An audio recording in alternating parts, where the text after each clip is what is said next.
अब हम लोग ये इसमें देखें, नर्वस सिस्टम की बात करेंगे।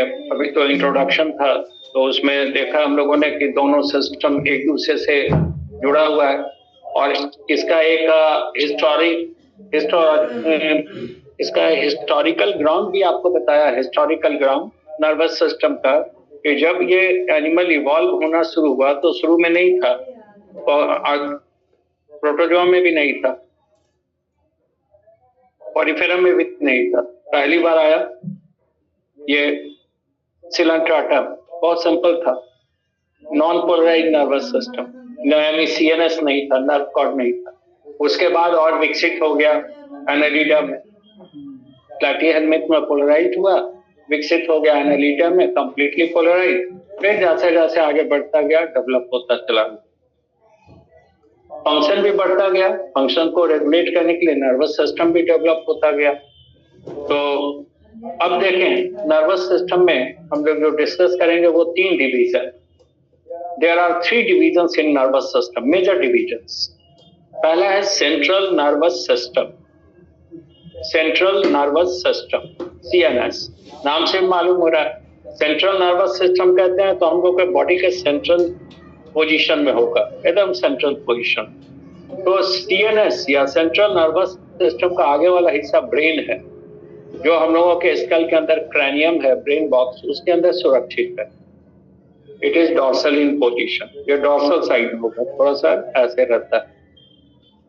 और इससे लगा हुआ स्पाइनल कॉर्ड है जो जा रहा है वर्टिब्रल कॉलम। हम लोगों का जो रीढ़ का हड्डी होता है वो छोटे छोटे बोन से बना होता है, इसको वर्टिब्रा कहते हैं।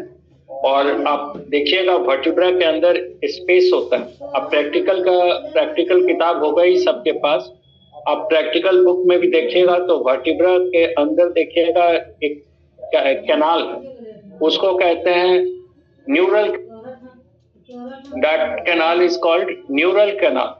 और neural canal is the canal present within the vertebral column, जिसके अंदर स्पाइनल कॉर्ड। तो brain is protected within the cranium, brain box, which is a part of our skull, and spinal cord is present within the neural canal of the vertebral column, and brain and spinal cord together constitute CNS. ये दोनों मिलकर कहलाता है CNS। अब दूसरा जो पढ़ेंगे हम लोग वो होगा पेरिफेरल नर्वस सिस्टम, शॉर्ट में कहेंगे तो PNS। अब पेरिफेरल नर्वस सिस्टम कहेंगे तो ये इधर मान लीजिए कि ये राइट साइड है, इधर लेफ्ट साइड है, ये पेरिफेरी है। तो ब्रेन से नर्व आ रहा है और जा रहा है पेरिफेरी में, राइट साइड से इधर जा रहा है, लेफ्ट साइड से इधर जा रहा है। मान लीजिए हाथी में जा रहा है तो यहाँ से नर्व आ रहा है और ये जा रहा है हाथी, तो हाथ मूव कर रहा है। तो जैसा ये नर्व इधर है वैसा ही नर्व लेफ्ट साइड भी है, तो पेयर्ड होता है, जोड़े में होता है। तो ब्रेन से लगा हुआ है ये नर्व, तो इसको कहेंगे क्रैनियल नर्व। 12 पेयर्स है हम लोगों में। और फ्रॉग का भी पढ़ाएंगे सिस्टम, मॉर्फोलॉजी में फ्रॉग पढ़ना है और असाइनमेंट जो भेजा उसमें फ्रॉग का भी है। तो नर्वस सिस्टम में तो फ्रॉग का ब्रेन पढ़ा ही देंगे, पहले ही पढ़ा देंगे। और बाकी जो है इसका पूरा सिस्टम, स्किन से लेके पूरा उसका circulation, digestion, excretion, reproduction, development, वो सब आपको अलग पढ़ाना है सब। तो फ्रॉग का तो इसका तो हम लोग देख रहे हैं कि ये जो एन एमनियोटा है, एन एमनियोटा तो आप लोग सब लोग जानते हैं, स्मार्ट आदमी है। एन एमनियोटा कहने का मतलब एमनियन नहीं, एमनियन एक्स्ट्रा एम्ब्रियोनिक मेम्ब्रेन है जिसका काम है इम्ब्रियो को प्रोटेक्ट करना। अब जब इम्ब्रियो डेवलप होता है, कोई भी इम्ब्रियो डेवलप होगा तो 3 लेयर से डेवलप होगा। तो शुरुआत में 3 लेयर बनेगा, एक्टोडर्म है, ये एंडोडर्म है, बीच में है तो मेसोडर्म होता है, 3 लेयर। इसको जर्म लेयर्स भी कहते हैं, ब्लास्टोडर्म भी कहते हैं, बिकॉज ये ऑर्गन और टिश्यू का निर्माण कर रहा है। जर्म का मतलब ही जेनेसिस। लेकिन इंपॉर्टेंट चीज ये है कि ये जो 3 एम्ब्रियोनिक लेयर या जर्म लेयर या ब्लास्टोडर्म्स है, इसके बाहर भी कुछ लेयर डेवलप होते हैं। And these layers are amnion, chorion and allantois. ये एमनियन, ये कोरियन, ये एलेंटोइस, ये एक्टोडर्म, ये मेसोडर्म, ये एंडोडर्म। तो these amnion, chorion, allantois are considered as extra-embryonic membranes.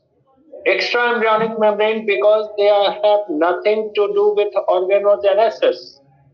Extra-embryonic membrane इसलिए कहा कि इसका ऑर्गन के निर्माण से कोई लेना देना नहीं है। इसको fetal membranes भी कहते हैं। Fetal membrane because it surrounds the fetus. So extra-embryonic membrane because it doesn't perform organogenesis. That's why it is extra-embryonic. Or fetal membrane because surround the fetus. तो आखिर ये एक्स्ट्रा-एम्ब्रियोनिक मेम्ब्रेन बताएंगे, development human का reproduction development जब बताएंगे तो सब कुछ इसमें बताएंगे कैसे बनता है। लेकिन मामला ये है कि आखिर इन लेयर्स की जरूरत क्यों पड़ी। तो जरूरत इसलिए पड़ी कि जो बच्चा डेवलप हो रहा है, एम्ब्रियो डेवलप हो रहा है, उसको सपोर्ट चाहिए, उसको सपोर्ट चाहिए बाहर से। बिना सपोर्ट के वो डेवलप नहीं होगा। अब सपोर्ट कैसा चाहिए? तो पहला प्रोटेक्शन चाहिए, दूसरा उसको न्यूट्रिशन चाहिए, तीसरा रेस्पिरेशन और एक्सक्रीशन चाहिए। इतना बेसिक चीज है। अगर ये सब मिल गया तो वो डेवलप होगा, नहीं मिला तो डेवलप नहीं है। अब पहला काम जो प्रोटेक्शन है, सुरक्षा देना, वो बच्चा डेवलप हो रहा है उसको प्रोटेक्ट करना है। ये काम होता है एमनियन का। This is amnion, outer most layer of the embryo, extra embryonic membrane, amnion. It is protective in function.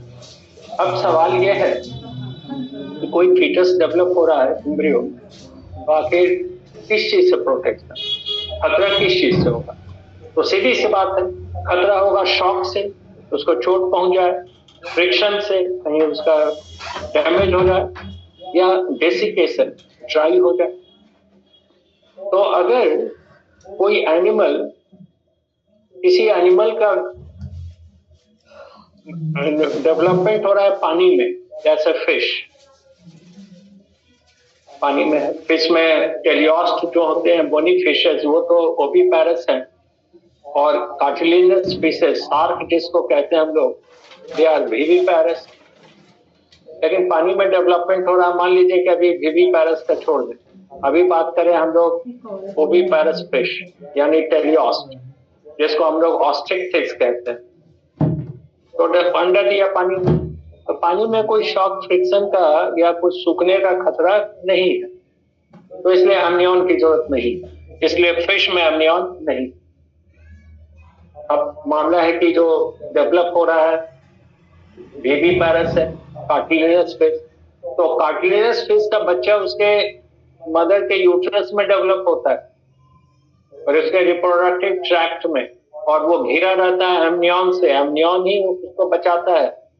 तो इसलिए चाहे वो विविपैरस हो चाहे ओविपैरस हो, वो वहां पे एमनियन इज, वो जो बच्चा डेवलप हो रहा होता है वहां पे कार्टिलेजिनस में, तो सॉरी कार्टिलेजिनस फिश की बात करें तो वहां पे एमनियन नहीं है।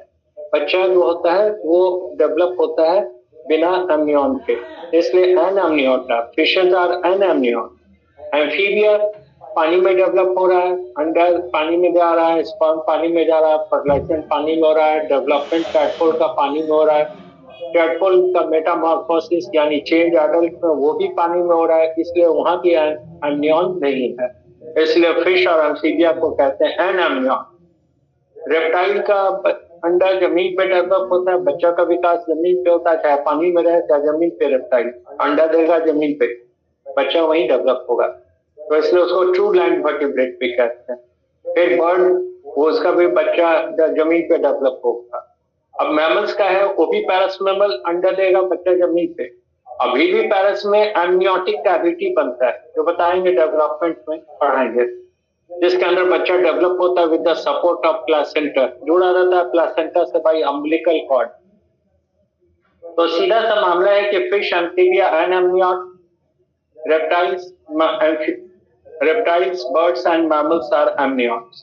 अब जितने भी एनएमनियोट्स हैं यानी फिश और एम्फीबिया, उसमें क्रैनियल नर्व 10 पेयर्स है, 10 जोड़ा। कौन कौन पेयर है, क्या क्या काम है, सब बताएंगे। तो 10 पेयर्स है, लेकिन एमनियॉन्स में यानी रेप्टाइल, बर्ड और मैमल में 12 पेयर्स। तो एक बार अगर समझ में आ गया तो अब अलग अलग याद करने की जरूरत है। एंड एमनियोटा में 10 पेयर cranial nerve और एमनियोटा में 12 पेयर। चलिए वो कौन कौन है सबका फंक्शन पढ़ेंगे। अब कोई सेंसरी होगा, मिक्स्ड होगा, ये सब बताएंगे कि सेंसरी किसको कहेंगे, मिक्स्ड किसको कहेंगे, मोटर कौन होगा, ये सब देखेंगे। नाउ अब उसी तरह स्पाइनल कॉर्ड से जो नर्व जा रहा है बॉडी के डिफरेंट पार्ट्स में, वो भी पेयर्ड है, तो उसको कहेंगे पेयर्ड पेरिफेरल स्पाइनल नर्व्स। तो मामला है कि पेरिफेरल नर्व्स जाएगा पेरिफेरी। अब वो सेंसरी और मोटर दोनों हो सकता है। सेंसरी कहने का मतलब है कि वो स्टिमुलस को ला रहा है। अगर कोई रिसेप्टर है और यहाँ से स्टिमुलस को ला रहा है तो सेंसरी, इसको एफरेंट भी कहेंगे। और अगर सीएनएस से ले जा रहा है तो उसको कहेंगे इफरेंट। जैसे आई से नर्व गया, ऑप्टिक नर्व, तो वो ऑप्टिक इंपल्स लेके जा रहा है, सेंसरी एफरेंट। लेकिन आई से फिर जब ऑर्डर आ रहा है हाथ को तो ये मोटर। अब कुछ नर्व्स हैं, पेरिफेरल नर्व्स हैं, हम लोग देखेंगे जो मिक्स्ड है, यानी उसमें दोनों तरह का नर्व फाइबर। कुछ नर्व तो हम लोग कहते हैं कि द बंडल ऑफ न्यूरॉन। तो अगर किसी नर्व के अंदर all the neurons or nerve fibers are sensory, then the nerve is called sensory nerve. अगर किसी नर्व के अंदर जितने भी नर्व फाइबर्स हैं all are motor, तो नर्व को भी कहेंगे मोटर और इफरेंट। लेकिन कुछ नर्व ऐसे होते हैं, कुछ नर्व यानी bundle of neurons, nerve fibres, तो कुछ नर्व ऐसे होते हैं जिसमें कुछ न्यूरॉन सेंसरी होता है और कुछ न्यूरॉन मोटर होता है, यानी कुछ इंपल्स को ले जा रहा है और कुछ इंपल्स को ला रहा है। वैसे नर्व को कहते हैं मिक्स्ड नर्व। अब क्रैनियल नर्व में पढ़ेंगे तो हम लोग पढ़ेंगे 5th, 7th, 9th and 10th pair. 5th, 7th, 9th and 10th pair कौन कौन है, क्या काम है, सब बताएंगे। These are sensory, sorry, these are mixed.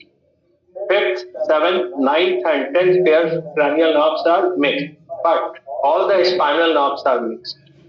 Spinal nerve जितना भी है सब मिक्स्ड है। कैसे उसका अरेंजमेंट सब बताएंगे। तो इतना तो कम से कम ध्यान रहेगा कि ब्रेन से लगा हुआ जो पेयर्ड नर्व्स है उसको क्रैनियल नर्व कहेंगे। स्पाइनल कॉर्ड से लगा हुआ स्पाइनल नर्व है। अगर रिसेप्टर से इंपल्स ले जा रहा है सीएनएस की ओर तो सेंसरी है। सीएनएस से इंपल्स ला रहा है ऑर्गन को, इफेक्टर को, मोटर है। और किसी नर्व में दोनों काम हो रहा है, कुछ न्यूरॉन इंपल्स ले जा रहा है, कुछ ला रहा है, तो उसको कहेंगे मिक्स्ड। जैसे अभी बताया था क्रैनियल नर्व पढ़ेंगे तो 5th, 7th, 9th and 10th pairs are mixed nerve. Spinal nerves are all mixed, सभी मिक्स्ड है, उसमें सेंसरी मोटर अलग अलग नहीं है, ऑल आर मिक्स्ड। अब तीसरा टाइप जो नर्वस सिस्टम हम लोग पढ़ेंगे वो होगा ऑटोनॉमिक नर्वस सिस्टम। अब भाई सीएनएस तो समझ में आ गया, ब्रेन स्पाइनल कॉर्ड, सीएनएस भी समझ में आ गया, और एएनएस क्या है, ऑटोनॉमिक नर्वस सिस्टम। इसका मीनिंग समझना पहले जरूरी है। Autonomous doesn't mean independent. Autonomous का मतलब ये नहीं समझेगा कि स्वतंत्र है, स्वतंत्रता के लिए इंडिपेंडेंट वर्ड आता है, ऑटोनोमस नहीं आता है। ऑटोनोमस कहते हैं सेल्फ रेगुलेटिंग और self governing body. These are not independent, self-regulating or self-governing body। जैसे बहुत सारा जगह पे आप सुनेगा कि ऑटोनोमस है, तो ऑटोनोमस का मतलब इंडिपेंडेंट। बहुत सारा स्टेट भी ऑटोनोमस था, आप तो कई स्टेट में भी आ रहा है। तो ऑटोनोमस का मतलब होता है कि अपना उसका जो लोकल फंक्शन है उसको कंट्रोल करने की वो स्वतंत्र है, यानी वो उसके जिम्मे है, लोकल फंक्शन जो भी है वो उसको संभालना। लेकिन अगर कोई इमरजेंसी आ गई तो फिर function will be taken over by brain, यानी ऑटोनोमिक नर्वस सिस्टम भी कनेक्टेड है ब्रेन से। और आगे हम लोग उसका देखेंगे arrangement. ANS is connected to the hypothalamus which is the ventral side of diencephalon. ये यहाँ पे देखिए डायग्राम में, यहाँ पे ये डायनसेफेलॉन, ये है ऑल्फैक्टरी लोब, ये है सेरेब्रम और ये है डायनसेफेलॉन। डायनसेफेलॉन का ये ऊपर वाला हिस्सा है डॉर्सल साइड। जैसे ये मान लीजिए रूम है तो उसका छत जो होगा तो उसको इपिथैलेमस से लगा हुआ पिट्यूटरी ग्लैंड है, तो पीनियल ग्लैंड है, इसको इपिफाइसिस कहते हैं। और जो फ्लोर है वेंट्रल साइड उससे लगा हुआ पिट्यूटरी ग्लैंड है, तो इसको हाइपोफाइसिस कहते हैं। हाइपो मतलब नीचे, hypophysis pituitary attach to the hypothalamus, epithalamus से अटैच है इपिफाइसिस। तो यही हाइपोथैलेमस, इसी से जाके एएनएस कनेक्टेड हो। यानी hypothalamus is the seat of ANS, ये एएनएस का सीट है। अब जितना भी ऑटोनॉमिक नर्वस सिस्टम है, एक चीज तो आप समझ लें कि ये जो पूरा नर्वस सिस्टम है it is a perfectly decentralised governance या डिसेंट्रलाइज्ड गवर्नेंस सिस्टम। डिसेंट्रलाइज्ड कहने का मतलब है कि काम का बंटवारा कर दिया। जैसे इसको हम बताते भी हैं कि मान लीजिए कंट्री के हेड हैं प्राइम मिनिस्टर मोदी जी, तो कंट्री का जो हेड अथॉरिटी है वो था central government headed by PM Modi. But it is not possible for the prime minister to monitor और control day to day activities of all the states. किसी prime minister के लिए पॉसिबल नहीं कि वो हर दिन देखता रहे कि उसके अलग अलग राज्य में कहाँ पे क्या हो रहा है, उसका डायरेक्ट वो कंट्रोल करे, पॉसिबल नहीं। तो फिर स्टेट गवर्नमेंट के लोकल अफेयर्स को कंट्रोल करने के लिए वहां पे लोकल गवर्निंग बॉडी है, that is the state government headed by chief minister. अब चीफ मिनिस्टर के लिए भी पॉसिबल नहीं है उस स्टेट में जितना कमिश्नरी है सबका वो डायरेक्ट वो अपना देखता रहे, सबको कंट्रोल। तो हर कमिश्नरी में कमिश्नर है, कमिश्नर के लिए भी पॉसिबल नहीं है कि उसमें जितना डिस्ट्रिक्ट है उस कमिश्नरी में सबका वो देखे। तो डिस्ट्रिक्ट एडमिनिस्ट्रेशन है headed by district magistrate DM है। डीएम के लिए पॉसिबल नहीं है कि उसमें जितना सब डिविजन है उसका डायरेक्ट वो कंट्रोल करे। तो उसके लिए उस जगह पे सब डिविजनल ऑफिस है हेडेड बाय एसडीएम एसडीओ। अब एसडीओ के लिए भी पॉसिबल नहीं है कि उसमें जितना ब्लॉक है उसका वो देखभाल करे। तो उसके लिए ब्लॉक डेवलपमेंट अफसर है बीडीओ और सीओ। उसके लिए पॉसिबल नहीं है कि जितना पंचायत है उसमें क्या हो रहा है, तो वहां पे सरपंच है मुखिया। तो डिसेंट्रलाइजेशन, सब अपना अपना काम कर रहा है अपने लोकल एरिया में। लेकिन कोई इमरजेंसी आएगा तो अल्टीमेट हेड कौन है? Prime minister. तो वैसे ही हम लोगों के बॉडी के अंदर एएनएस ये चारों तरफ बिखरा हुआ, it is in the form of ganglia. अभी आपको बताया था कि गैंग्लिया क्या है, एग्रीगेशन ऑफ साइटोन। तो गैंग्लिया का जाल बिछा हुआ हम लोगों के पूरे शरीर में, हर पार्ट में गैंग्लिया का जाल है, नेटवर्क है। गैंग्लिया मतलब एग्रीगेशन ऑफ साइटोन। और ये दो तरह के ganglia are present near the visceral organ और sometimes even within the visceral organ. ये जो गैंग्लिया है ये विसरल ऑर्गन के नजदीक होता है या कभी कभी उसके अंदर भी हो सकता है। अब विसरल ऑर्गन तो सब है, हार्ट लंग एलिमेंट्री कैनाल सब विसरल ऑर्गन। तो ये जो लोकल गवर्निंग बॉडी है यानी ganglia, it is present near the visceral organ और विदिन द विसरल ऑर्गन, और यही उस विसरल ऑर्गन के फंक्शन को कंट्रोल करेगा। जब इमरजेंसी होगी तब ब्रेन इन्वॉल्व होगा, ऐसे नहीं। तो लोकल गवर्निंग बॉडीज है, इसलिए हम लोग इसको गैंग्लियोनेटेड नर्वस सिस्टम भी कहते हैं। ध्यान रखिएगा, autonomic nervous system is considered as ganglionated nervous system. Ganglionated nervous system because it is a group of made up of ganglia, बहुत सारे गैंग्लिया उसका जाल, इसलिए ganglionated nervous system कहते हैं। और इसका काम है लोकल गवर्नेंस, यानी वो जहां पे है उसके आसपास जो ऑर्गन है उसके फंक्शन को कंट्रोल कर, रेगुलेट कर। दो तरह का हम लोग पढ़ेंगे एएनएस में, दो डिवीजन पढ़ेंगे, एक तो सिंपैथेटिक नर्वस सिस्टम और दूसरा पैरासिम्पैथेटिक नर्वस सिस्टम। अब जहां नाम से मालूम है कि ये जो डिवीजन है sympathetic parasympathetic, that is on the basis of the nature of the ganglia. यानी there are two types of ganglia, sympathetic and parasympathetic. अगर सिर्फ पैरासिम्पैथेटिक गैंग्लिया को एक तरफ करें तो ये पैरासिम्पैथेटिक नर्वस सिस्टम कहलाएगा। अगर हम लोग सिर्फ सिंपैथेटिक गैंग्लिया की बात करें तो ये सिंपैथेटिक नर्वस सिस्टम हो। And these ganglia are ultimately connected to the hypothalamus, जिसको कहा था सीट ऑफ एएनएस। अब देखिए इसकी जरूरत क्यों पड़ी, एएनएस की जरूरत क्यों पड़ी। मान लीजिए कि हार्ट है, लंग्स है, एलिमेंट्री कैनाल है। अगर इमेजिन कीजिए कि इसका डायरेक्ट कंट्रोल हम लोगों के ब्रेन से होता है तो क्या होता? मान लीजिए कि कभी कोई टेंशन आ गया, कुछ प्रॉब्लम बनाने लगे, कुछ सोचने लगे, या नींद आ गई, सो गए, तो ब्रेन तो रिलैक्स हो गया। सो गए तो ब्रेन तो अब रिलैक्स हो गया, तो हो सकता था इंपल्स भेजना भूल जाता, नहीं जाता इंपल्स, तो हार्ट बीट बंद हो जाता सोए में। या अगर आपका ब्रेन कहीं डाइवर्ट है, कोई प्रॉब्लम में है, इन्वॉल्व है, फिजिक्स का प्रॉब्लम बना रहे हैं, नहीं बन रहा है, उसी में टेंशन में है, और उसमें ब्रेन उसमें इन्वॉल्व है कि वो इंपल्स भेजेगा हार्ट को और लंग को, एलिमेंट्री कैनाल को। तो सवाल है कि हम लोग कुछ भी करते हैं, अपने ब्रेन को कहीं भी इन्वॉल्व रखते हैं, चाहे रेस्ट दे देते हैं सोने समय, फिर भी बॉडी के अंदर का जो विसरल ऑर्गन है वो अपना काम अपना करता रहता है। हार्ट बीट जारी है, सोए हुए हैं लेकिन हार्ट बीट चल रहा है, ब्रीदिंग हो रहा है, डाइजेशन, फूड लिया, डाइजेशन हो रहा है, जो यूरिन का फॉर्मेशन हो रहा है, ये सब काम हो रहा है, उसमें ब्रेन नहीं इन्वॉल्व। तो ये जो लोकल गवर्निंग बॉडीज हैं, गैंग्लियोनेटेड नर्वस सिस्टम एएनएस, ये भी बड़ा जबरदस्त चीज है, पढ़ेंगे इसमें। Both these systems, sympathetic and parasympathetic, are antagonistic to each other.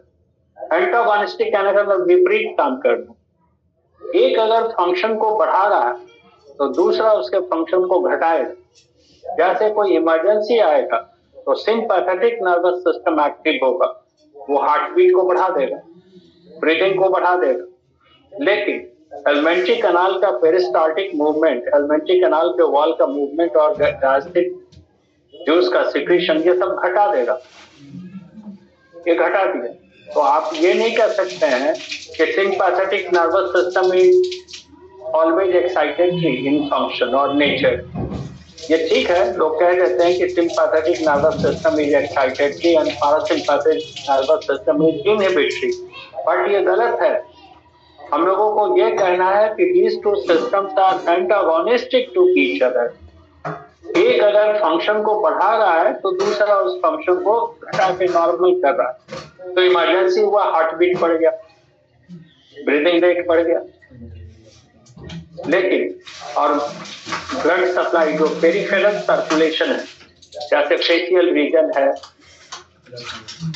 या ये जो फेशियल रीजन है या एलिमेंट्री कैनाल है, आहार नाल, उसके अंदर जो ब्लड सप्लाई है वो कम हो जाए। जैसे चेहरे को जो ब्लड ले जा रहा है, ब्लड वेसल, वो टूट जाए, कॉन्ट्रैक्ट कर जाएगा। जब इमरजेंसी आएगा, सिंपैथेटिक नर्वस सिस्टम एक्टिव होगा तो ब्लड सप्लाई चेहरे को रोक दिया जाएगा, कम हो जाएगा। एलिमेंट्री कैनाल में भी ब्लड सप्लाई कम हो जाए और इधर से रोक कर ब्लड को कट किया जाएगा उस ओर जहां इमरजेंसी को झेलने का काम है, यानी हार्ट बीट, हार्ट को ब्लड सप्लाई बढ़ाया जाएगा, लंग्स को बढ़ाया जाएगा, जो स्केलेटल मसल है, पैर वगैरह का, हाथ पैर का मसल, तो इमरजेंसी में भागना दौड़ना है उसको बढ़ा दिया जाएगा। लेकिन जो इसका इमरजेंसी में डायरेक्ट कोई काम नहीं है, जैसे फेशियल रीजन या एलिमेंट्री कैनाल में, उसको ब्लड सप्लाई घटा दिया। ये मामला बस ऐसा ही है, समझिए कि जैसे लोड शेडिंग होता है। मान लीजिए कि पावर सप्लाई एक लिमिटेड पावर जनरेट हो और उतने में डिस्ट्रीब्यूट करना है पूरे पटना से, अब पावर कम, तो करेगा क्या? जो लेस इंपॉर्टेंट एरिया है, लेस इंपॉर्टेंट है, जैसे हम लोग पब्लिक लोग आते हैं, तो हम लोगों का लाइन कट हो जाए, चला जाएगा वो मिनिस्टर, पॉलिटिशियन, वो सब एरिया में, वीआईपी एरिया, तो वीआईपी को वो पावर सप्लाई हो गया, और जो नॉर्मल जनरल आदमी है, पब्लिक है, आम आदमी, उसका पावर कट हो। ये होता, क्योंकि अगर इसको पावर सप्लाई रखा जाएगा तो वीआईपी को नहीं मिलेगा, तो लोग कहते हैं भाई जरूरी काम है, पूरा स्टेट चलाना है, और वहां लाइट कट गया तो कैसे काम होगा, उधर दिया गया। तो वैसा ही मामला है, इमरजेंसी हो गया तो चेहरा के ब्लड के अंदर ब्लड सप्लाई कम हो गया, एलिमेंट्री कनाल में कम हो गया, कोई बात नहीं है। तो जब ब्लड सप्लाई कम होता है तो हम लोग देखते हैं कोई इमरजेंसी आता है तो लोग कहते हैं चेहरा सफेद हो, कोई डर जाए, घबरा जाए तो कहा जाता है चेहरा सफेद। सफेद कहने का क्या मतलब है कि ब्लड सप्लाई वहां कम हो गया, तो ब्लड कम होगा तो सफेद लगेगा। एलिमेंट्री कनाल है कम, एलिमेंट्री कनाल का वॉल कम काम कर रहा है, डायरेक्शन कम हो रहा है तो हो रहा है, पहले इमरजेंसी हो जाएगा उसके बाद फिर देखा जाएगा। यही कारण है कि जब आप एग्जामिनेशन हॉल में जाइएगा, अभी बोर्ड वाला भी है, नीट वाला भी, तो एग्जामिनेशन वाले दिन में हार्ट बीट बढ़ा रहे हैं, अब ब्रीदिंग रेट भी बढ़ा रहेगा, सांस तेज चलेगा, हार्ट भी चलेगा तेज, वो सब स्वेटिंग वगैरह भी आएगा, वो सब सिंपैथेटिक नर्वस सिस्टम का काम। सलाइवा कम सिक्रीट होगा तो माउथ सूखेगा, बराबर पानी पीएगा, और उस समय यूरिनरी ब्लैडर एक्सक्रीटरी सिस्टम में कॉन्ट्रैक्शन होता है, तो यूरिनेशन टेंडेंसी बढ़ेगा, बार बार वॉशरूम दौड़ने का मन करेगा ठीक है। तो जब कोई घबरा जाता है, डर हो जाता है, नर्वस होता है, दौड़ता है वहां, क्यों? It is under the influence of sympathetic nervous system. लेकिन जब नॉर्मल कंडीशन रहता है, जब आपको कोई टेंशन नहीं है, तो उसमें हार्ट बीट नॉर्मल रहता है, यानी हार्ट के ऊपर इनहिबिटरी इफेक्ट है पैरासिम्पैथेटिक नर्व का, ब्रीथिंग रेट भी नॉर्मल है, इनहिबिटरी इफेक्ट है। लेकिन भूख खूब लगती है, जब आप टेंशन में नहीं है, नॉर्मल है, तो भूख खूब लगेगी और डाइजेशन भी अच्छा हो, नींद भी अच्छी है। तो अब अगर कहें कि नहीं ये ऑलवेज इनहिबिटरी है, पैरासिम्पैथेटिक ऑलवेज इनहिबिटरी है, तो फिर एलिमेंट्री कनाल के मूवमेंट को कैसे बढ़ा दिया, डायरेक्शन को कैसे बढ़ा दिया, स्लिप को कैसे एक्टिवेट कर दिया। और पैरासिम्पैथेटिक और सिंपैथेटिक नर्वस सिस्टम जब एक्टिव होगा, जब आप एक्साइटेड रहेंगे, डिस्टर्ब रहेंगे, नींद नहीं आएगी, स्लिप सेंटर इनहिबिट रहेगा। पढ़ाएंगे इसमें स्लिप सेंटर भी, स्लिप भी पढ़ाएंगे। तो इसलिए सबसे अच्छा कहना है कि किसी भी ऑर्गन के फंक्शंस को रेगुलेट करने में इन दोनों का रोल है, सिंपैथेटिक एंड पैरासिम्पैथेटिक। अगर एक बढ़ा रहा फंक्शन को तो दूसरा उसको घटा के नॉर्मल कर। लेकिन ये ध्यान रखना है कि ये फ्री नहीं है, ये भी कनेक्टेड होता है हाइपोथैलेमस से, जो पार्ट है फोरब्रेन का। तो ये तीन डिवीजन अब हम लोग डिटेल पर। अब मामला आता है सीएनएस का। सीएनएस का तो सेंट्रल नर्वस सिस्टम में दो पार्ट बताया था, ब्रेन और स्पाइनल कॉर्ड। अब देखिए पिछले क्लास में भी यह था डायग्राम, अभी भी है।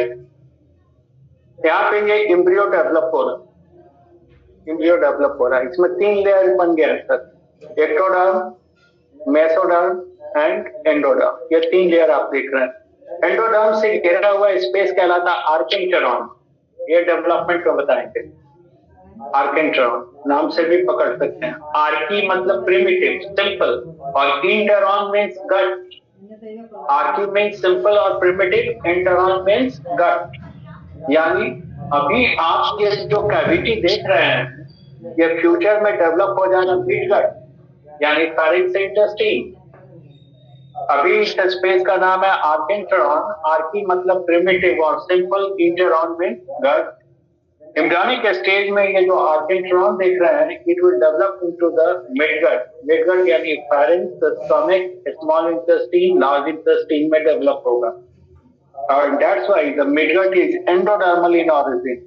ये किससे घिरा हुआ है? एंडोडर्म। ये एंडोडर्म है, ये एंडोडर्म है, ये मेसोडर्म, ये एक्टोडर्म। ये डॉर्सल साइड है, यानी पीछ वाला हिस्सा। इंद्रिया जो डेवलप हो रहा है उसका ये डॉर्सल साइड है, और ये वेंट्रल साइड है। अब आप यहाँ पे देखिए ध्यान से, तो मिड डॉर्सल साइड में डिफरेंशिएशन हो गए। ये mid dorsal side becomes differentiated. जैसे मान लीजिए ये स्ट्रक्चर है, ये मान लें कि ये ब्रेन डेवलप हो रहा है, आपकी ओर ये डॉर्सल साइड है, मेरी ओर वेंट्रल साइड है, ये एंटीरियर पार्ट है, ये पोस्टीरियर पार्ट है, ये एंटीरियर, ये पोस्टीरियर, ये डॉर्सल, ये वेंट्रल।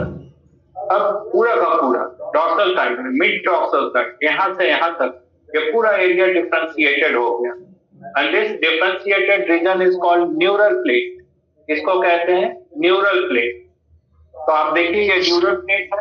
अब न्यूरल प्लेट इनहैबिटेट, यहाँ पे देखिए ऐसे इनहैबिटेट कर दिया, तो इनहैबिटेट कर दिया तो यहाँ कैविटी आ गया ग्रुप, और दोनों साइड में उभार है, दोनों साइड मार्जिन फोल्डेड है। तो इस ग्रुप को कहते हैं न्यूरल ग्रुप और मार्जिन को कहते हैं न्यूरल फोल्ड। अब दोनों साइड से न्यूरल फोल्ड फ्यूज कर गया, तो न्यूरल फोल्ड फ्यूज कर जाएगा तो ये neural group transforms into neural tube, और neural tube detaches from the ectoderm. ये जो आप देखिएगा न्यूरल ट्यूब है, ये डिटैच हो गया एक्टोडर्म से and is present on the mid dorsal side of the embryo. तो इसलिए न्यूरल ट्यूब का डेवलपमेंट, ये प्रोसेस कहलाता है न्यूरुलेशन। न्यूरल ट्यूब का फॉर्मेशन इट इज कॉल्ड न्यूरुलेशन। और इस पर नीट में क्वेश्चन आ चुका है कि the neural tube is, answer is ectodermally on, because ectoderm से बना और मौजूद है डॉर्सल। अब देखिए इसको, ये तो ऐसा था ट्रांसफर, अब इसको लंबाई में रखा है, तो ये न्यूरल ट्यूब हो गया। न्यूरल ट्यूब आप देखिएगा, अपना जो डायग्राम है उसमें बनाया हुआ है, हम बताते हैं आपको। वहाँ पे आप डायग्राम में देखिएगा, ये एम्ब्रियो बनाया हुआ है, आपके एनसीईआरटी में है ये डायग्राम, देखिएगा ये एम्ब्रियो है, और यहाँ पे ये मिड डॉर्सल साइड में यहाँ पे ये पॉट, जैसे ये न्यूरल ट्यूब, और न्यूरल ट्यूब का दोनों सिरा खुला हुआ है, इसको न्यूरोपोर कहते हैं। इसके अंदर कैविटी है जो बाद में ब्रेन का वेंट्रिकल में डेवलप हो जाएगा, और central canal of spinal cord. तो ये आपका न्यूरल ट्यूब है जिसको डेवलप हो जा रहा है नर्व कॉर्ड में। इसके नीचे फिर यहाँ देखिएगा नोटोकॉर्ड बनेगा, तो यहाँ पे देखिएगा नोटोकॉर्ड है, फिर यहाँ पे देखिएगा यहाँ पे फेरिंजियल गिल्स ब्रेक्स है, ये डायग्राम बना। तो न्यूरल ट्यूब बन गया, this one is neural tube. अब न्यूरल ट्यूब का दोनों सिरा खुला हुआ है, तो न्यूरोपोर कहते हैं। Both the neuropore becomes close, दोनों सिरा बंद हो जाएगा, तो न्यूरल ट्यूब बिकम्स ब्लाइंड। अगर दोनों बंद कर दीजिएगा तो कैसा हो गया, ब्लाइंड हो गया, बंद हो गया। अब इस न्यूरल ट्यूब का आगे वाला हिस्सा फैल गया, ये हिस्सा फैला हुआ, तो इस फैले हुए हिस्से को कहते हैं इंसेप्टॉन, और इंसेप्टॉन इसलिए कि ये ब्रेन में डेवलप हो, और फिर डेवलप हो जाएगा spinal cord. Now the two constrictions, इंसेप्टॉन में दो खांच डेवलप हो गए, तो तीन लोग बन गया, fore brain, mid brain, hind brain, और हाइंड ब्रेन के पीछे वाला हिस्सा स्पाइनल कॉर्ड। इस डायग्राम में देखिए ये फोर ब्रेन है, यहाँ से यहाँ तक ये फोर ब्रेन है, इसमें तीन लोब है। आगे वाला एनसेफेलॉन जो ऑल्फैक्टरी लोब है, बनाएंगे डायग्राम अगले क्लास में। ये टेलेंसेफेलॉन जो सेरेब्रम में डेवलप होगा, ये डायंसेफेलॉन। तो फोर ब्रेन में तीन हिस्सा, ऑल्फैक्टरी लोब, सेरेब्रम और डायंसेफेलॉन। ये मिड ब्रेन है, मेसेंसेफेलॉन, इससे डेवलप होगा ऑप्टिक लोब। दो ऑप्टिक लोब होता है, two large oval and articulated in amphibia frog में, हम लोगों में फोर राउंड एंड सॉलिड, तो इसको पूरा क्वाड्रिसेप्ट कहते हैं।